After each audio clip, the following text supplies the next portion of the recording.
Hello and welcome back to another video, guys. In this video we're going to go through the all new iCarSoft CR Ultra P. This is the replacement of the old CR Ultra. Now this has just come out. It's literally, should we say, brand new. It'll probably hit the market in the next few days or weeks, should we say, but I will go through it and I will do a comparison between this and the standard CR Ultra that was ongoing for a long time. There are, on the surface they look very similar, but there are a few key upgrades that really set the Ultra P apart. So this one compared to the other one. Now I am going to open it and I will go through the points as we go through as well. So we get this very lovely, solid, durable box. As we can see, very tough. It's the same as probably Autel Launch King Bowlen, but it is a very tough box. Here we are. And when we open it, there we go. You've got this lovely set. And let's get rid of this. Pop it around the other side so it's not in our way. But here we are. The reason I'm doing it in the boot is because we've got rain everywhere. But hey, we'll get cracking. So, this here Ultra P. This is the design, which is very similar. And we're going to go through the other bits and bobs and accessories as well through the video. There's quite a lot of things. That's the battery tester. This is the J2534, which is top notch. So I'll just go through the bullet points, should we say, in terms of this and the old CR Ultra. So first thing you'll notice, the battery, okay, the CR Ultra P battery has a massive 12,600 mAh battery compared to the old model, which was only 6,000 in the standard model. Obviously this will mean quite a lot of different things. So this means the longer usage without needing to constantly recharge. It will be ideal if you're using it throughout the day, like multiple, I should say, during the day where you're out, you're doing a DPF regen and you're out in the car, in other words, and you're not having to recharge, which is a good thing. That is a very good thing. Now, another important thing about the CR Ultra P, it gives you 128 gigabyte of built-in storage, which is probably double what you get on the regular version. So if you're saving the vehicle data, which is a very important thing, updates or reports, you've got plenty of room to work with. You got to think outside the box sometimes. There's images. I do a lot of screenshots on injector codings, because when I put the new injectors in, I need to know where 1, 2, and 3, and 4 are. So that's good. Now, this is a big one. The Ultra P comes with the CR Link VCI dongle, which supports all the advanced protocols like the J2534, as you can see here, right? And the DOIP, CAN FD, DPDU, and the RP1210, okay? In simple terms, well, to break it down to you, it gives you way more access and compatibility with modern cars, so you're not limited when working on newer systems. The standard CR Ultra doesn't come with that, so you see the difference. You're getting quite a jump from the old model to this one. And another lovely, should we say, major upgrade is something called the topology mapping. It basically gives you a visual layout of the vehicle's entire system, so it kind of makes it easy, like a tree branch, should we say.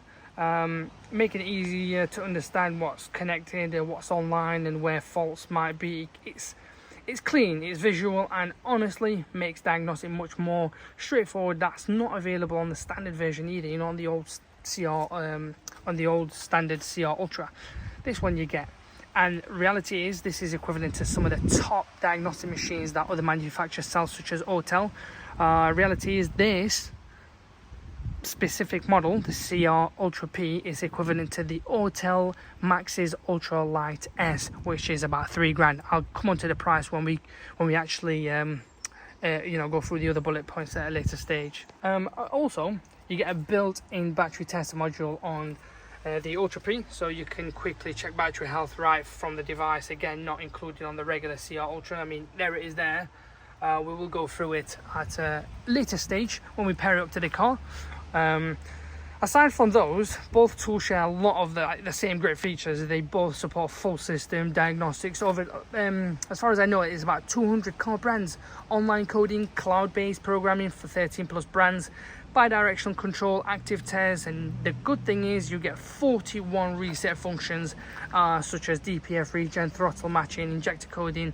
The list will just go on and go on and go on, really. So far it's a no-brainer if you ask me. To summarize all this, if you're going to ask me to summarize it, in a nutshell, the Ultra P just takes everything, you know, the standard model can do and steps it up with more power, more storage, better compatibility, and a few extra features that make a big difference if you're working on a wide range of modern vehicles. If you want something that's a bit more future-proof, should we say, and ready for whatever rolls into the workshop, the CR Ultra P is definitely worth the upgrade, guys. And I will certainly go through everything else as well. And back to the main question, what is the price? The price of this is starting from 1,390 to 1,500. The reason I say it starts from 1,390 is because of the offers. So they may have offers around 1,300 all the way to 1,500.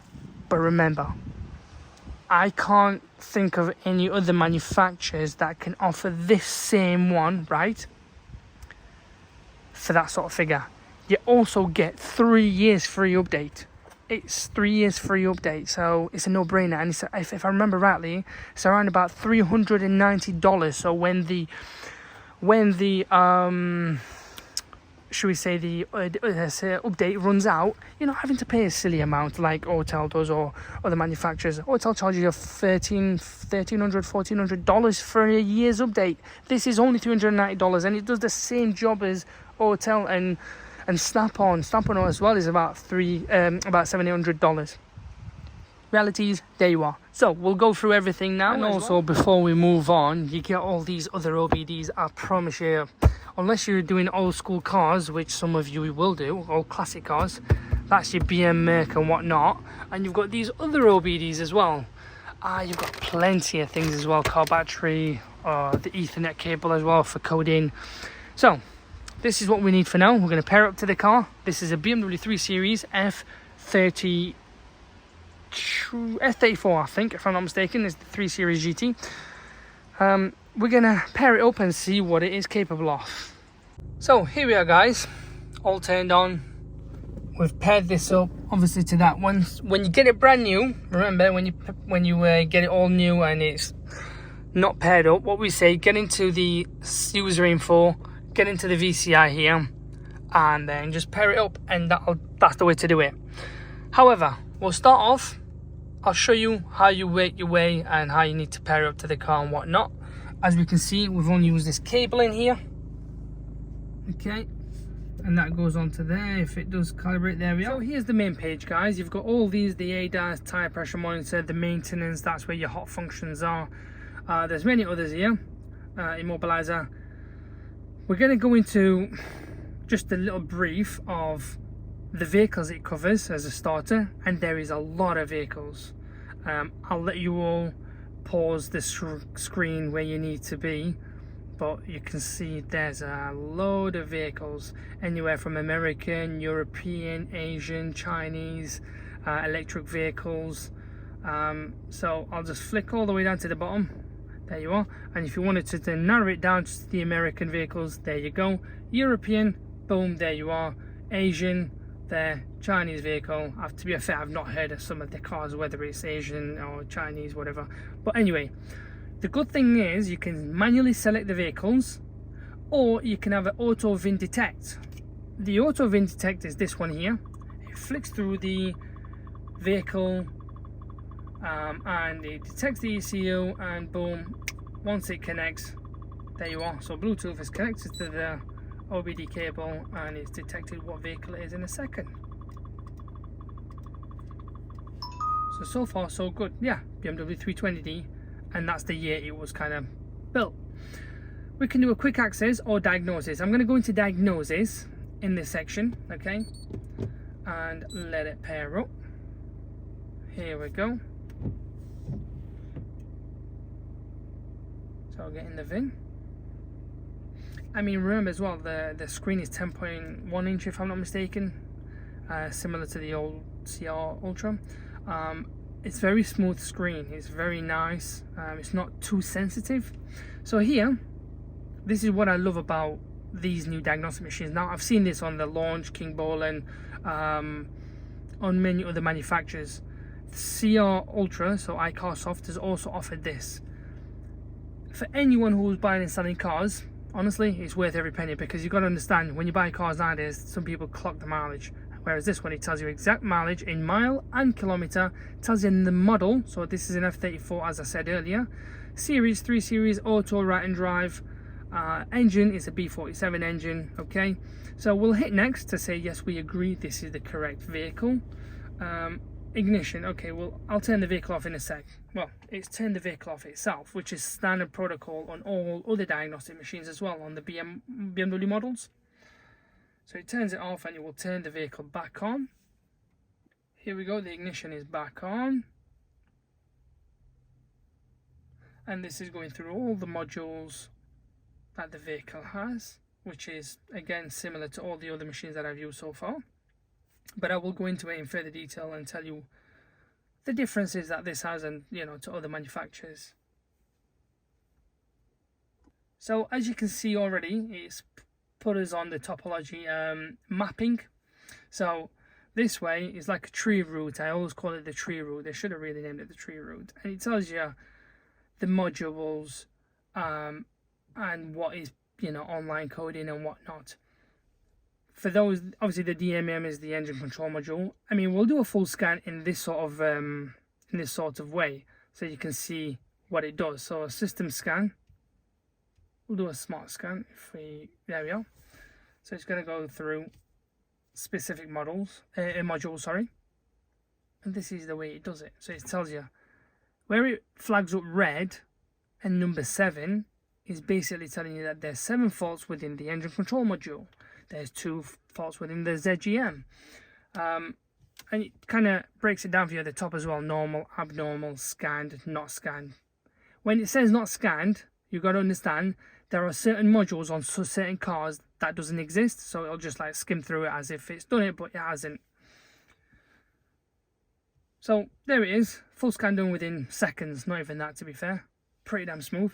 And if we go into the engine section, just a tap and it's brought up the fault codes rather than having to go through the module specifically itself. It tells you, so 2C3200 swirl flap, which is common in most diesel cars. They do mess up, especially they seize or they snap. It says intermittent, so we don't have to worry about it. It's something that plays here and there.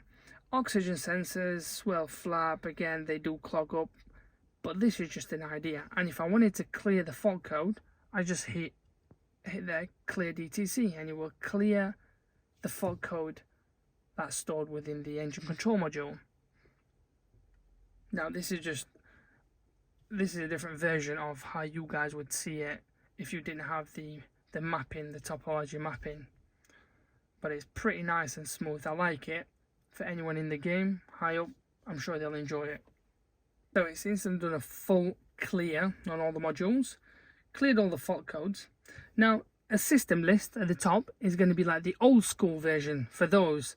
Now, if you was to have a fault code, let's say within the engine control module like we had earlier, I'll bring it down like arrows, sub arrows below it, to say these are the fault codes. We'll go into some of the modules to show you what it can do in terms of active test and what options we get. Again, it's telling us. So this is what I love about it. The last time this car has had a programming done was September 2024. That was the last time this car has had a programming done to it, which is good. I like it. So you know when the gearbox were updated, when the engine was updated in that sense. So we'll hit continue. We've got these options, as we can see. Read fault code, obviously we know what it is. Clear fault code, we all know, that deletes the fault codes. And now remember, if it's a permanent fault code, it's not going to delete it. So don't be fooled. Doesn't matter what diagnostic machine is. Fault guidance, to be fair, that's good, because if there is a fault, let's just say DPF, it'll guide you what to do. It'll guide you what steps to take in that sense. Actuation tests is you're like, there you are, well, I don't need to explain. Electric fan, for those that are in the salvage game. Once you put the front end on, make sure to activate the fan. Make sure, there you are, it's kicking in.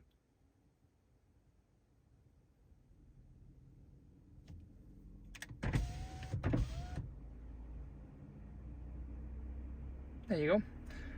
It's good to kind of eliminate them faults before you put the front end on, because you don't want to put a front end on in that sense. So controls, swirl flap, you know, you can do active to see if it works. There's a lot of different functions we can do, but these are just it for now. If we come back out of this, so we know what is there and what's not. Look, this is what I meant earlier. So the swirl flap, obviously there's something wrong with it. It's not functioning as it should, and it's detected it straight away the minute we activated the test. It brings it down like this sort of arrow. Some of the diagnostic machines don't, and you have to click enter to go onto it, which is good. Okay, so we are gonna go into the special functions. So I'm moving across. Anything you've changed with these new cars, anything you have changed, let's say DPF. For example, you've put a new DPF on, or you've put new injectors on, anything. You have to tell the car that you've had this component put on, otherwise it's not going to function. Otherwise the car's going to still think it's the old. So for example, this one, so diesel particulate filter, register. So we'll say the car's had a new DPF, register F1, here it is, there we go, and it's going to register. So you can see you have a lot of functions that you can use, and believe you and me, so there we go, finished, boom, come back out, there you are, done. It's as simple as that. There's nothing crazy about it. Reset adaptions, I don't know what you want to reset, so it could be the math, there's many functions that you can reset. Here it is, it tells you, so the exhaust system, so this O2 sensors, whatnot, fuel system, the air mass, let's just say the air mass we want to reset. Hit F3, which one? The swirl flap, continue, and then it will do it. But reality is, you got to understand, you get a lot of things for this, like a lot of functions for the price and what it offers. So if you come back out of this, yes, there we are. I'm going to scroll through them, there you are. This is what it's capable of, and there's a lot of things that this offers, maybe other manufacturers don't. There's expert mode, check tuning. So this is something very special that I have not seen in any other diagnostic machines. Snap-on, Launch, Autel, King Bowling, X2. I've not seen it, I really haven't. I mean, I could be wrong, correct me if I'm wrong, guys. But on that specific function, it tells you if the car's ever had a map on, in other words. So it's pretty good for a lot of car sales, a lot of warranty shops, let's say the AA, the RAC. It tells you, because it voids warranty, as we all know, but this will tell you if it has had any sort of tuning. Let's come out of this. Okay, continue. But yeah, as we can see here, guys, there's a lot of other things we have. Reset starter lock, which is good for the old E models where you used to get the lock on the steering lock.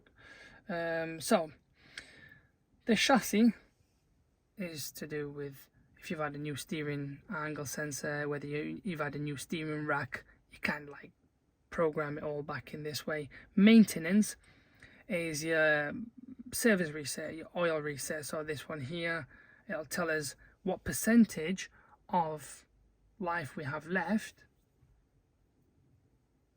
So yep, it tells us the date, time, continue. Okay, failed, that's fine. So continue. There is different modes. Here we go. So it says 80% oil life we have left, brake fluid 00. We'll have to reset some of these anyway, but I'm just showing you guys what it has and what it doesn't. Transport mode, for those that, you know, transport cars from A to B, you know, high-end cars, let's just say Lamborghini Gallardo, or an I don't know, Lamborghini Urus, an Aventador, whatever it is, Ferrari. You put it into lightest transport mode and the car will not do certain things like you want it to. Driver assistance, again, that's the pressure encoding, so that'll be to do with the front radar. There's a tube, warning, calibration. If the car's been in an accident, reality is you will need all these functions to be able to reset all the warning on the dash, which I have done in previous videos. Let's get back out of this. Special functions. Oh, sorry, no. Let's come back out of this. That was special functions. And then you've got commonly used special functions. I've never seen this one, I'll be honest, because This is the first I've seen, so we'll see what it has. So these are the most common used services. Service reset, yes, that is damn right. Register battery, which is correct, because on these new cars, especially BM, I'm sure it's the same with Merc and Audi and Skoda VW, all these. When you put a new battery in, so for example this BM, the car will not do the auto turn on and off, so the start and stop, if that makes sense. It will not work until you register the battery with the car, and then the stop and start will work. Now I will get onto that at a later stage as well.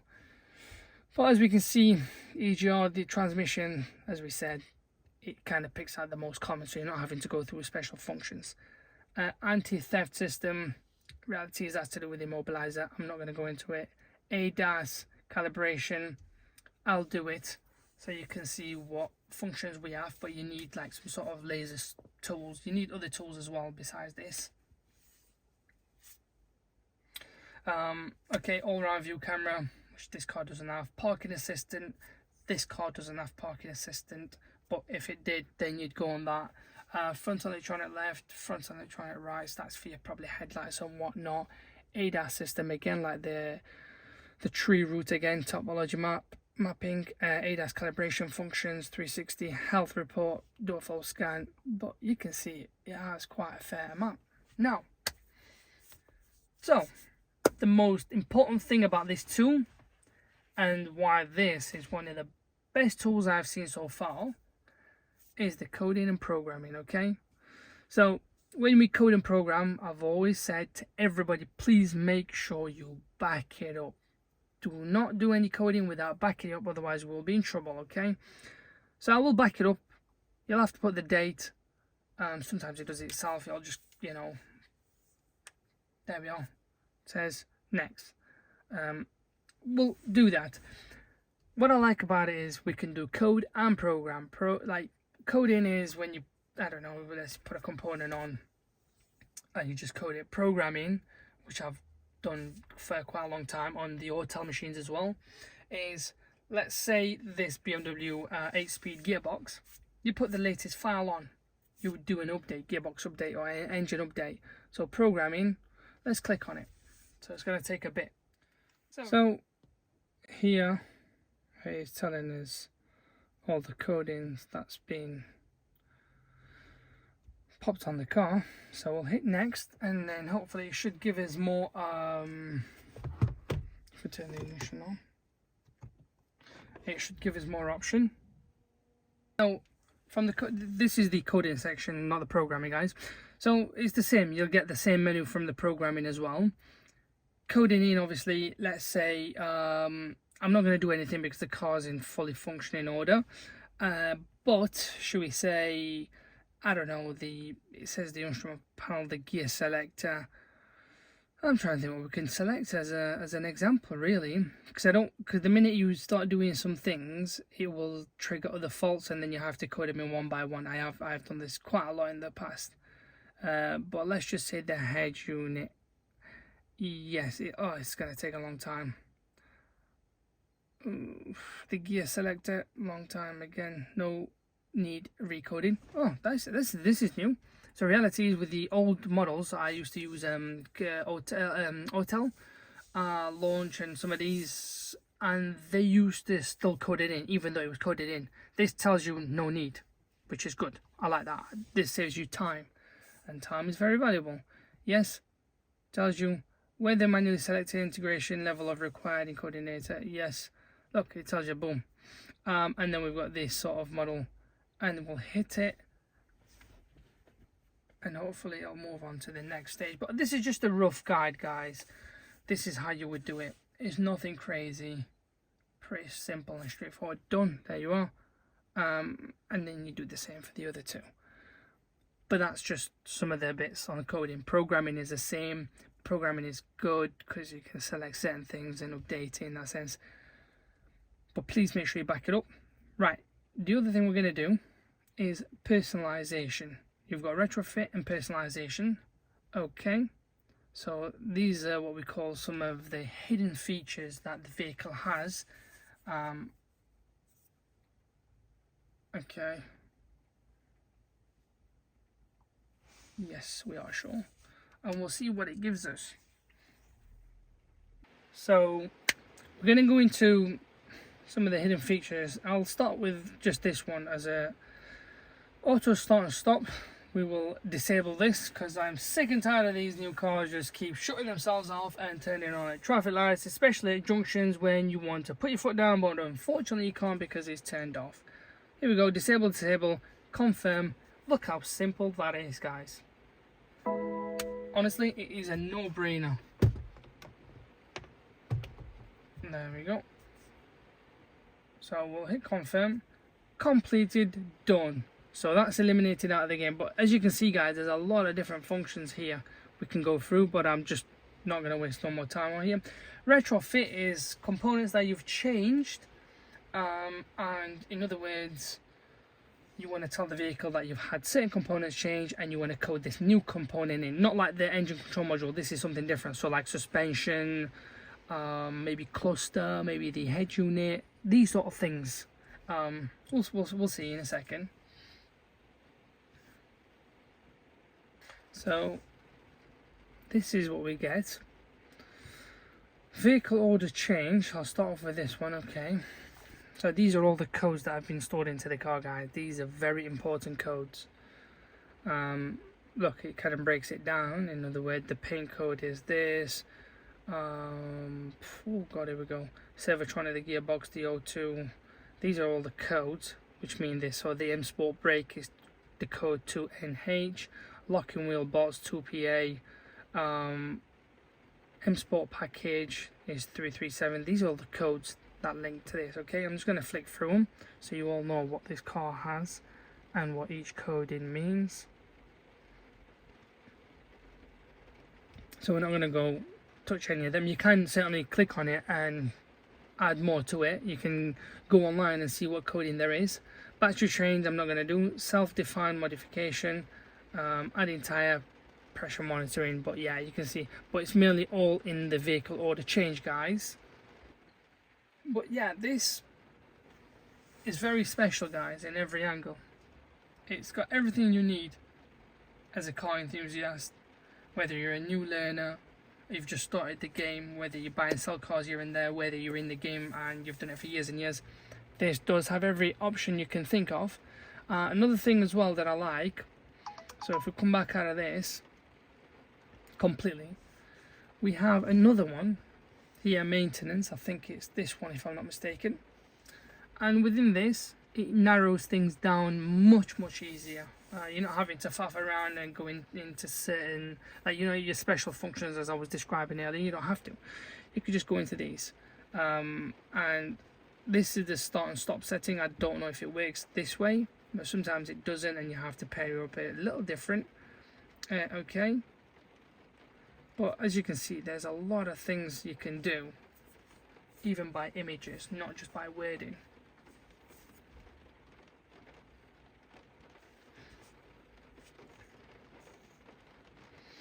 So we're going to select, it's telling us the car. As you can see, it's obviously not selected the car. We've come out of the auto VIN detect, so we now have to manually select the car because we're going into the special function this way. Next, the target, are you sure you want to continue? Yes. I've never really seen this option in other manufacturers, so we're going to try it and see what it does. Let's see if it works. In other words, I have already disabled it, but let me see if it kind of lets us go in it from this angle. And ka-ching, it's brought us on to the setting that we was on earlier through the coding and programming section, which has made life a lot easier.